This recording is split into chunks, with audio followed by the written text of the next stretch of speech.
जय हिंद प्यारे साथियों, आप सभी लोग कैसे हैं। हम उम्मीद करते हैं कि आप सभी लोग अच्छे होंगे, स्वस्थ होंगे और आप सभी लोग की तैयारी भी बहुत ही अच्छी तरीके से चल रही होगी। तो साथियों, आज के इस क्लास में हम लोग पढ़ने वाले हैं क्लास 12 हिस्ट्री के टॉप वीवीआई सब्जेक्टिव क्वेश्चन, जो कि आपके फाइनल एग्जाम 2025 के परीक्षा में बार बार पूछे जाएंगे। तो आप लोग बने रहिएगा इस क्लास में ताकि आपको सभी क्वेश्चन अच्छी तरीके से याद हो जाए। आज के इस क्लास में जो है सभी क्वेश्चन वीवीआई लिए गए हैं, जो कि आपके एग्जाम में हूबहू देखने को मिलेगा। तो आप लोग बने रहिए क्लास में शुरू से लास्ट तक ताकि आपको सभी क्वेश्चन अच्छी तरीके से याद हो जाए। वीडियो पसंद आए तो दोस्तों के पास शेयर कीजिएगा। चैनल पर पहली बार आए तो चैनल को सब्सक्राइब कर लीजिएगा, जिससे आपके पास सभी क्लास का नोटिफिकेशन पहुंचे और आप सभी क्लास को देख पाए। तो चलिए क्लास को हम लोग शुरू करते हैं। क्लास शुरू करने से पहले साथियों, अगर आप लोग लास्ट तक बने रहिएगा तो आपको हम एक लास्ट में नंबर देंगे, जिस नंबर पर आप लोगों को हाई लिखकर मैसेज करना है, जहाँ पे आप लोगों को क्लास बाई क्लास जो है पीडीएफ भी दिया जाएगा, वह भी बिल्कुल फ्री में, जहाँ से आपकी तैयारी बहुत ही अच्छी तरीके से हो पाएगी, वह भी रिवीजन होते चली गई। तो चलिए हम लोग क्लास को शुरू करते हैं और आज का पहला नंबर क्वेश्चन देखेंगे। आज का पहला नंबर क्वेश्चन है कि मोहनजोदड़ो से आप क्या समझते हैं। बहुत वीवीआई क्वेश्चन एग्जाम में बार बार पूछा जाता है ये प्रश्न, मोहनजोदड़ो से आप क्या समझते हैं। हमें ये क्वेश्चन मिला है तो उत्तर किस प्रकार देना है देखिएगा। उत्तर देना है कि मोहनजोदड़ो का अर्थ क्या होता है, तो मृतकों का टीला होता है। मोहनजोदड़ो का अर्थ क्या होता है, तो मृतकों का टीला होता है। मोहनजोदड़ो को सिंध का बाग भी कहा जाता है। ऑब्जेक्टिव में भी पूछेगा कि मोहनजोदड़ो को किसका बाग कहा जाता है, तो मोहनजोदड़ो को जो है सिंध का बाग भी कहा जाता है। यहाँ की भूमि बहुत ही उपजाऊ होती है। यहाँ की जो ज़मीन होती है ना, वो बहुत ही उपजाऊ होती है। यानी जिस प्रकार की खेती कीजिएगा ना, वो बहुत सारा उपजाऊ देती है, यानी बहुत सारा अनाज देती है। मोहनजोदड़ो को हड़प्पा सभ्यता की जुड़वा राजधानी के नाम से भी पुकारा जाता है या जाना जाता है। आपसे ऑब्जेक्टिव भी पूछता है कि मोहनजोदड़ो को हड़प्पा की जुड़वा राजधानी नाम से ही पुकारा जाता है, या ऐसे भी पूछ सकता है कि मोहनजोदड़ो को हड़प्पा की जुड़वा राजधानी के नाम से भी जाना जाता है। मोहनजोदड़ो हड़प्पा सभ्यता की सबसे बड़ा नगर है। मोहनजोदड़ो जो है ना, वह हड़प्पा सभ्यता की क्या है, तो हड़प्पा सभ्यता की सबसे बड़ी नगर बोल सकते हैं, बड़ी नगर है। हड़प्पा और मोहनजोदड़ो के बीच की दूरी कितनी है, तो 483 किलोमीटर है। हड़प्पा एवं मोहनजोदड़ो के बीच की जो दूरी है ना, वह 483 किलोमीटर की दूरी है। तो आप लोग इस प्रकार अगर एग्जाम में लिखते हैं ना, तो आपको पूरा नंबर मेरे साथियों मिलेगा। और 2 नंबर का क्वेश्चन है, आप लोग ध्यान से पढ़िएगा, बहुत ही इंपॉर्टेंट क्वेश्चन है मेरे साथियों। सभी क्वेश्चन इंपॉर्टेंट लाए हैं, तो आप लोग बने रहिए। आप लोग फुल स्क्रीन कर लीजिएगा मोबाइल को, जिससे आपको अच्छी तरीके से समझ में आए। चलिए दूसरा नंबर क्वेश्चन देखेंगे। बहुत ही आसानी तरीके से हम क्वेश्चन को बनाए हैं और एकदम सरल आसान में बनाए हैं, जिससे आपको एक बार में ही याद हो जाए। बहुत ही आसानी से याद करना है। चलिए एक बार में समझते चलिएगा। पुरातत्व से आप क्या समझते हैं। पुरातत्व से आप क्या समझते हैं, हमें यह क्वेश्चन मिला है। तो उत्तर हमें किस प्रकार देना है एग्जाम में, आप लोग ध्यान से देखिए। उत्तर हमें इस तरह देना है कि पुरातत्व से आप क्या समझते हैं। तो उत्तर देना है कि खनन के द्वारा पृथ्वी के गर्भ से निकले हुए पदार्थ को क्या कहते हैं, पुरातत्व कहते हैं। यानी खुदाई के द्वारा जो सामान निकलता है ना जमीन से, उनको हम लोग क्या बोलते हैं, तो पुरातत्व कहते हैं। पुरातत्व सांस्कृतिक भाषा का शब्द है। पुरातत्व जो है किसका शब्द है, ऐसे भी पूछता है एग्जाम में। तो पुरातत्व जो है ना, वह सांस्कृतिक भाषा का शब्द है, जिसका अर्थ क्या होता है, खोदना होता है। जिसका अर्थ हम क्या बोल सकते हैं, जिसका अर्थ होता है खोदना। यानी जमीन में जब खुदाई आप कीजिएगा ना, तो आपको बहुत सारा चीज़ जो है जमीन के अंदर से मिलेगा, तो उसे हम लोग क्या बोलेंगे, पुरातत्व बोलेंगे। ठीक है, जो हमें जमीन के अंदर से प्राप्त होगा, जो हमें मिलेगा, उसे हम लोग क्या बोलेंगे, तो पुरातत्व बोलेंगे। हमें इस तरह से एग्जाम में लिखना है मेरे साथियों, ताकि हमको पूरा 2 नंबर मिल सके। ठीक है, अगर आप लोग इस तरह से लिखते हैं ना, तो आपको 2 नंबर कोई भी नहीं काट सकता है। इसलिए आप लोग ध्यान से पढ़ते चलिए और समझने पर ज़्यादा फोकस कीजिएगा। समझ में आएगा तो आप लोग आराम से लिख सकते हैं। चलिए तीसरा नंबर प्रश्न आ चुका है। तीसरा नंबर प्रश्न क्या है कि त्रिपिटक क्या है, या त्रिपिटक के बारे में आप क्या जानते हैं। क्वेश्चन बहुत इंपॉर्टेंट है, याद रखिएगा। हम इसको इंपॉर्टेंट लिख देते हैं, आप लोग याद रखिएगा। चलिए त्रिपिटक क्या है, हमें यह बताना है।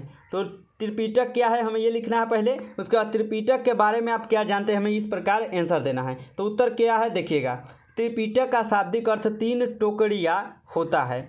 त्रिपिटक का शाब्दिक अर्थ क्या होता है, तो त्रिपिटक तक का शाब्दिक अर्थ जो होता है वह 3 टोकरियाँ होता है, जिसमें पुस्तक को रखा जाता था। जिसमें पुस्तक को क्या करा जाता था, तो रखा जाता था। त्रिपिटक का शाब्दिक अर्थ होता है तो 3 टोकरियों होता है, जिसमें पुस्तक को रखा जाता है। बुद्ध की मृत्यु के बाद उनके अनुयायियों ने उनका शिक्षाओं का संकलन 3 पिटकों, सूत पिटक, विनय पिटक और अभिधम्म पिटक में किया है। क्या है, हमें क्वेश्चन क्या मिला है कि बुद्ध की मृत्यु के बाद, यानी बुद्ध के जो शिष्य थे ना, जो उनके स्टूडेंट थे, वो मानिए स्टूडेंट, ठीक है, बुद्ध की मृत्यु के बाद उनके जो अनुयायी शिष्य थे, शिक्षकों संकलन पिटकों द्वारा किए थे। और कौन कौन 3 पिटक किए थे, तो सूत पिटक, विनय पिटक और अभिधम पिटक, ये 3 पिटक में किए थे।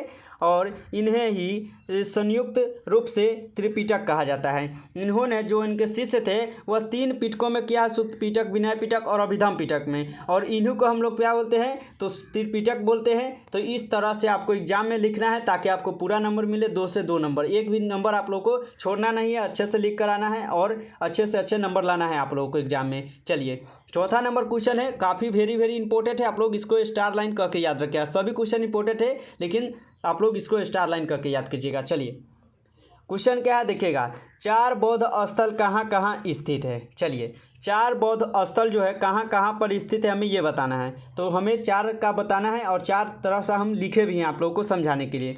तो कैसे लिखना है हम लोग को आंसर एग्जाम में, और पहले इस बात को समझेंगे। तो 4 बौद्ध स्थल कहाँ कहाँ स्थित है, तो पहला पे कहाँ पे है, तो पहला लुम्बिनी, यहाँ बुद्ध का जन्म हुआ था। ऐसे भी पूछता है एग्जाम में कि बुद्ध का जन्म जो है कहाँ पर हुआ था, तो लुम्बिनी में हुआ था बुद्ध का जन्म। ऐसे एग्जाम में ऑब्जेक्टिव में पूछेगा कि बुद्ध का जन्म जो क्या है, बुद्ध का जन्म कहाँ पे हुआ था, लुम्बिनी में हुआ था। लेकिन हमें सब्जेक्टिव है तो सब्जेक्टिव के हिसाब से पढ़ना है कि लुम्बिनी जो है यहाँ बुद्ध का जन्म हुआ था। यह स्थल कहाँ पे है, तो नेपाल में है।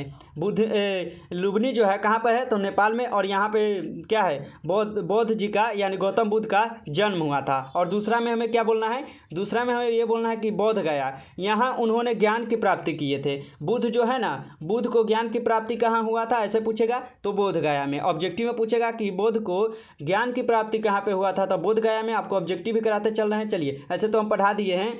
यहाँ यह स्थान जो है बिहार में है। यह जो बोध गया है ना, वह बिहार राज्य में पड़ता है, तो यह बिहार में हो जाएगा। और इनको यहाँ पे ज्ञान की प्राप्ति हुआ था। 2 नंबर समझ गए। चलिए, तीसरा समझिए, सारनाथ। सारनाथ क्या है, तो यहाँ स्थान, यह स्थान जो है वाराणसी उत्तर प्रदेश में है। सारनाथ जो है ना, यह कहाँ पर है, तो वाराणसी उत्तर प्रदेश में है। यहाँ बुद्ध ने प्रथम उपदेश दिया था। अब आपको एग्जाम में क्या पूछता है कि बुद्ध ने अपना प्रथम उपदेश कहाँ पे दिया था, तो सारनाथ में। ऐसे पूछेगा ऑब्जेक्टिव में कि बुद्ध ने अपना प्रथम उपदेश जो है कहाँ पर दिए थे, तो सारनाथ में दिए थे। ऐसे आप लोग को ऑब्जेक्टिव में आंसर देना है, ठीक है। ऐसे तो 4 ऑप्शन दिया जाएगा, लेकिन सारनाथ आप लोग याद रखिएगा, ठीक है। तो यहाँ पे बुद्ध जो ना है अपना प्रथम उपदेश सारनाथ में दिए थे, ठीक है। आप लोग ये समझ गए। चलिए, चौथा नंबर समझिएगा, कुशीनगर। यह स्थान जो है ना देवरिया उत्तर प्रदेश में है। कुशीनगर जो है वह यह जो स्थान है देवरिया कुशीनगर, यह स्थान देवरिया उत्तर प्रदेश में है। यहाँ बुद्ध ने परिनिर्वाण प्राप्त किए थे। यानी यहाँ पे गौतम बुद्ध जी का क्या है, परिनिर्वाण, यानी उनकी मृत्यु हुई थी। कहाँ पे, तो कुशीनगर में। ऐसे आप लोग को लिखना है एग्जाम में, ताकि आपको पूरे 2 नंबर मिल सके। मेरे साथियों, आप लोग को अच्छे से अच्छे नंबर लाना है। आर्ट्स के स्टूडेंट है तो आप लोग को अच्छे से अच्छे नंबर लाना है। 400 प्लस आप लोग नंबर लाइएगा। और लास्ट में हम आप लोग को बहुत ही इंपॉर्टेंट क्वेश्चन पढ़ा रहे हैं। और ये क्या है, 4 से 5 मंथ आप लोगों का एग्जाम का बचा हुआ है, इसलिए क्या है, हम आप लोग को इंपॉर्टेंट क्वेश्चन की ओर ले चल रहे हैं, जिससे आपकी तैयारी अच्छी से अच्छी हो सके और आपको एग्जाम में देखने को मिले ये प्रश्न काफ़ी। चलिए, आगे बढ़ेंगे। हमें आशा है कि आप लोग को उम्मीद में क्या बोलते हैं, समझ में आया होगा। वीडियो पसंद आ रहा हो तो वीडियो को लाइक कर दीजिएगा मेरे साथियों, और चैनल पहली बार आए तो चैनल को भी सब्सक्राइब करते चलिए। चलिए, क्वेश्चन देखिएगा। 5 नंबर क्वेश्चन है कि किताब उल हिंद क्या है। किताब उल हिंद क्या है मेरे साथियों, ये है क्वेश्चन। और हम लोग को उत्तर क्या देना है, तो पहले में हम लोग क्या देंगे, यह अरबी भाषा में अलबर्नी द्वारा लिखी गई उनकी कृति है। किताब उल हिंद क्या है, तो यह जो अरबी भाषा में अलबर्नी द्वारा लिखी गई उनकी कृति है। एक में हम लोग ऐसे लिखेंगे, और दूसरा में कैसे लिखेंगे, दूसरा में लिखेंगे कि किताब उल हिंद में सरल तथा स्पष्ट भाषा है। किताब उल हिंद में जो है ना, उसमें सरल तथा स्पष्ट भाषा है, यानी उनको अच्छी तरीके से समझाया गया है उस किताब में, यानी बुक में, ठीक है।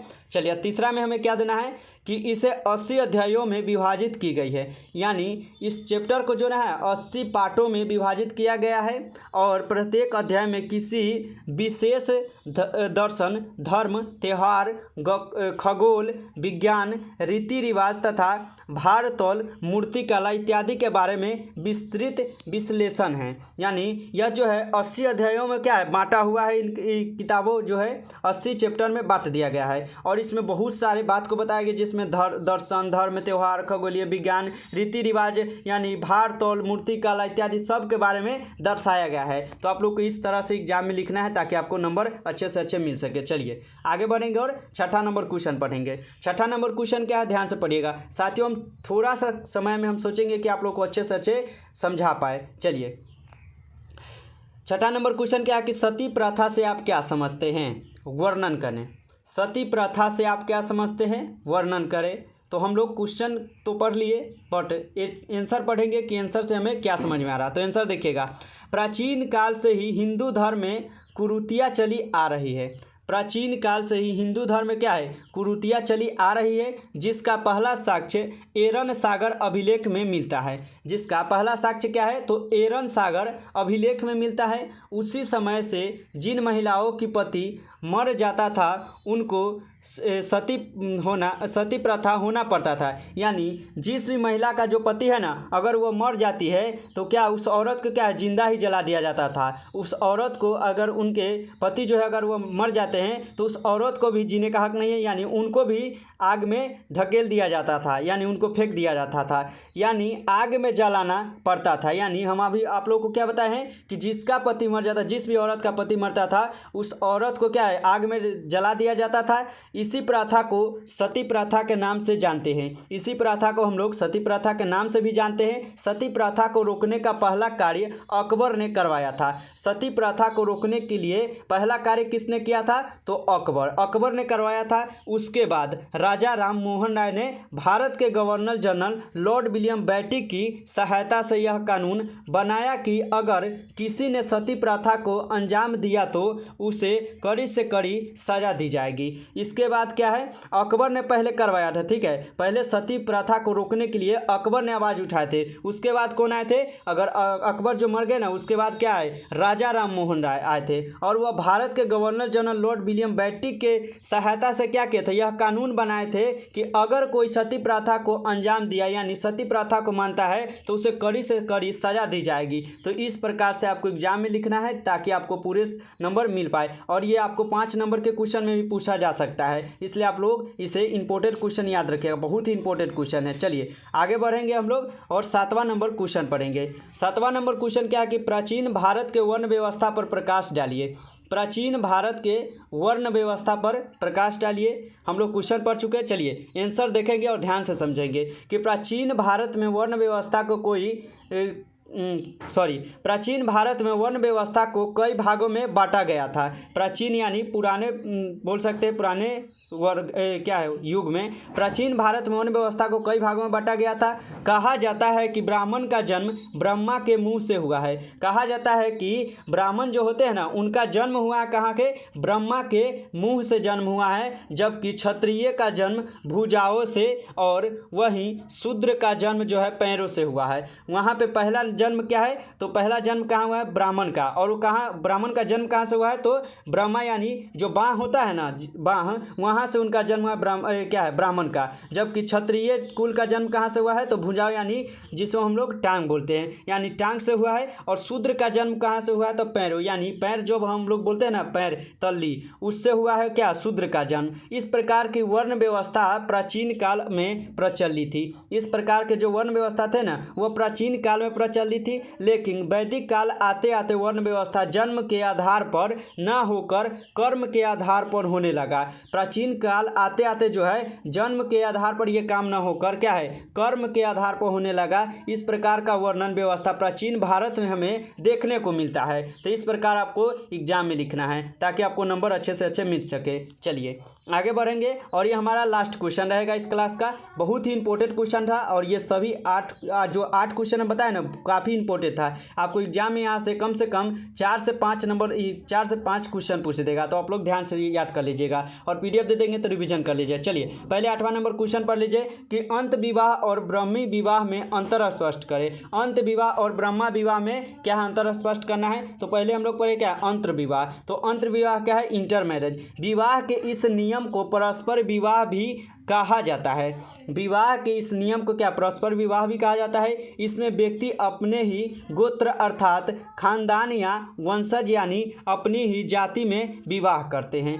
अंतर्विवाह क्या है, तो इस विवाह के नियम के परंपरा क्या है, विवाह भी कहा जाता है। इसमें व्यक्ति अपने ही गोत्र यानी अपने ही जात से अर्थात खानदान बोल सकते हैं, वंशज या अपनी ही जाति से विवाह कर सकती है। और ब्रह्मा विवाह क्या है, तो 109वीं हो जाएगा। इस प्रकार के विवाह को भी विजातीय विवाह भी कहते हैं। इस प्रकार के विवाह को हम लोग क्या बोलते हैं, तो विजातीय विवाह भी कहते हैं। इसमें व्यक्ति अपने गोत्र वंशज खानदान से विवाह करते हैं। तो इस प्रकार से आपको एग्जाम में लिखना है ताकि आपको अच्छे से अच्छे नंबर मिल सके। तो हमें आशा है कि आप लोग ये क्लास अच्छा लगा है तो वीडियो को लाइक कर दीजिएगा। चैनल पर पहली बार आए हैं तो आप लोग चैनल को सब्सक्राइब कर लीजिए, क्योंकि यहाँ पे आप लोग को 12th की तैयारी बहुत ही अच्छी तरीके से कराई जाएगी, वह भी बिल्कुल फ्री PDF के साथ कराई जाएगी। तो चलिए हम लोग किसी नेक्स्ट वीडियो में मिलते हैं, तब तक के लिए जय हिंद, वंदे मातरम।